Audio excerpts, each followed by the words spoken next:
Greater اسرائیل بنے گا۔ حدیث میں خبریں، یہ سارے مسلمان ممالک تمہارے ہاتھ سے نکل جائیں گے مسلمانوں، یہ عراق اور اردن اور یہ اور وہ، یہاں تک کہ ترکی، سعودی عرب کا بھی شمالی حصہ نکل جائے گا۔ البتہ مدینے کا جو ان کا پروگرام ہے اس کو اللہ نہیں پورا ہونے دے گا، مدینے میں داخلے کی ان کو اجازت نہیں ملے گی۔ بہرحال یہ سارا کچھ ہونے والا ہے۔ وہ وقت بھی آنے والا ہے کہ حضور کی ایک حدیث کے مطابق ایک شخص کے 1000 بیٹے ہوں گے تو 999 ختم ہو جائیں گے، ایک بچے گا۔ یہ وقت بھی آنے والا ہے کہ حضور فرماتے ہیں اتنی بڑی جنگ ہوگی، اتنی خوریزی ہوگی کہ پوری زمین اٹھ جائے گی لاشوں سے۔ تو پرندہ جو ہے کوئی، ایک تو پرندے ہوتے ہیں کہ جو مردار خور ہے، گدھ ہے، وہ تو بڑی خوشی سے اتریں گے، تناول فرمائیں گے لاشوں کو۔ اسی طریقے سے کوے ہیں، چیلے ہیں، لیکن جو نفاست پسند پرندے ہیں وہ لاش کے اوپر اترنا نہیں چاہتے۔ تو ایک پرندہ اڑتا چلا جائے گا، اسے کہیں زمین پر اترنے کی جگہ نہیں ملے گی، لاشیں ہی لاشیں ہوں گی، یہاں تک کہ وہ تھک ہار کر اس کے جو ہے پر جواب دے جائیں گے، گرے گا تو لاش پر گرے گا۔ یہ وقت آنے والا، اور یہ یہودیوں کے ہاتھوں، یا یہودیوں کے جو سپورٹرز ہیں اس وقت، جو ان کے ہاتھ میں آلہ کار ہیں، ان کے ہاتھوں آنا ہے۔ میرے نزدیک اس کام کے لیے اس ملعون قوم کو، کہ جو حضرت عیسیٰ کے زمانے سے ملعون ہو چکی ہے، اس کو باقی رکھا گیا ہے، اسے یہ موقع دیا گیا ہے۔ اس نے اسرائیل بنا لیا ہے، تقریباً 2000 سال کے بعد وہ دوبارہ آ کر آباد ہوئے اس سرزمین میں جہاں سے نکال دیے گئے تھے 70 عیسوی کے اندر۔ یہ سارا کچھ کیوں ہو رہا ہے؟ ان کا یہ استثناء کیوں کیا گیا؟ یہ بڑی تلخ بات ہے، یہ یاد کر لیجیے۔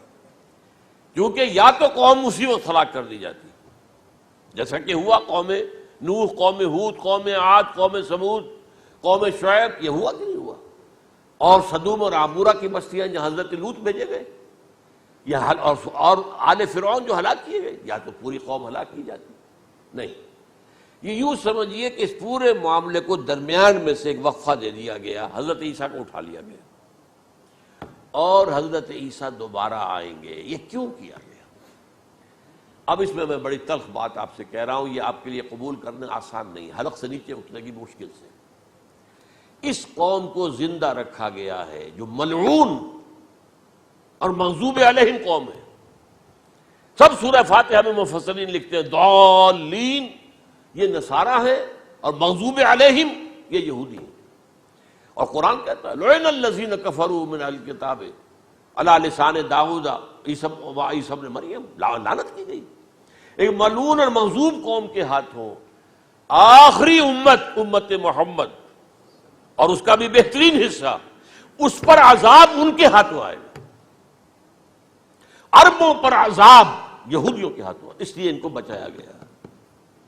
یہ میں نے کئی دفعہ واقعہ سنایا، مولانا اسلائی صاحب بتایا کرتے تھے، کیونکہ وہ راجپوت تھے، یو پی کے راجپوت، مشرقی حصے کے، کہ ہمارے ہاں کوئی نوجوان اگر کوئی بڑی گری ہوئی حرکت کرتا تھا تو اس کے سر پر چمار کے ذریعے، چمار کے ہاتھوں جوتا لگوایا جاتا تھا۔ اگر راجپوت کے سر پر راجپوت کا جوتا گرا تو چلو تکلیف تو ہوئی، لیکن یہ کہ راجپوت کا جوتا گرا ہے نا، پڑا ہے، لیکن راجپوت کے سر پر چمار کا جوتا، جس کو آپ انگریزی میں کہتے ہیں to add insult to injury, وہ تکلیف بھی ہے جوتا کھانے کی، اور انسلٹ ہے کہ ایک چمار مار رہا۔ یہ امت سب سے خیر امت ہے، کنتم خیر امت اخرجت للناس۔ اس کے لیے عذاب بھی بدترین آئے گا، اور کن پر آئے گا؟ اس امت کا جو اصل نیوکلیس ہے عرب، جس کے بارے میں حضور کی حدیث موجود ہے ویل للعرب، عرب کے لیے بہت بڑی ہلاکت ہے۔ اور آج ہماری نظر میں آ رہا ہے وہ ملعون اور مغضوب علیہم قوم، ان کے سینے کے اندر خنجر کی طرح بھونکی گئی ہے، اور 30 کروڑ کے قریب عرب بے حمیتی، بے غیرتی، بزدلی، کمزوری، ذلت، مسکرت کی مثال بنے ہوئے۔ کوئی بول سکتا ہے اس اسرائیل کے خلاف؟ کوئی بول سکتا ہے؟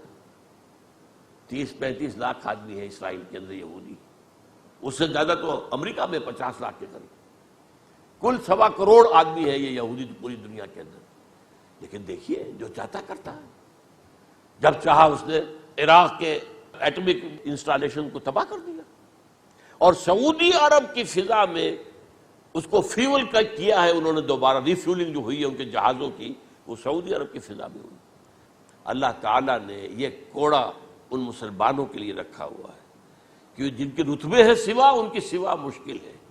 جتنا اونچا مقام اللہ نے دیا عربوں کو، ان میں حضور کو اٹھایا، ان کی زبان میں اپنا آخری کلام نازل کیا، تو ان کی ذمہ داری بھی بہت ہے۔ جن کے رتبے ہیں سوا، ان کی سوا مشکل ہے۔